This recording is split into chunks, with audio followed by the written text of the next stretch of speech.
2004 წლის 18 თებერვალი იყო, მივედით დილას სამსახურში და რაც ხედავთ, ტელეკომპანია იბერიის შენობაში შესული არის სპეცდანიშნულების რაზმი. ჩვენ შენობაში არავინ არ გვიშვებს, შევიდა სპეცდანიშნულების რაზმი ომეგას ყველა ოფისში, თუმცა ტელეკომპანია იბერია ჩუბინაშვილის ქუჩის 41 ნომერი მითითებული, აი ამ ჭრეკაში არსად არ იყო მითითებული, რაც იმას ნიშნავდა, რომ ფორმალური საკეც არ დაიცვეს და ისე შემოვარდნენ ტელეკომპანია იბერიაში.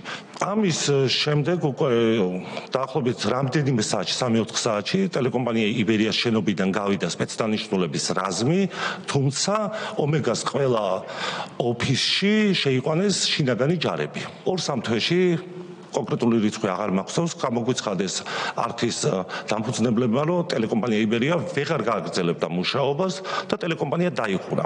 უნიკალურია, არც დღეს არ არის ყველაფერი, მაგრამ რაღაცეები არის, რომლის შედარებაც არ შეიძლება და წარმოუდგენელია. ახლა სპეცდანიშნულების რაზმის ტელევიზიაში შესვლა, რა დემოკრატიაზე უნდა ვილაპარაკოთ და რა სიტყვის თავისუფლებაზე უნდა ვილაპარაკოთ, როდესაც ტელევიზიაში სპეცრაზმი გიბომბარდება და ეს მარტო იბერია ხო არ იყო, შემდეგ უფრო მძიმე ფორმით მოხდა, იმედში შევარდა, ხო?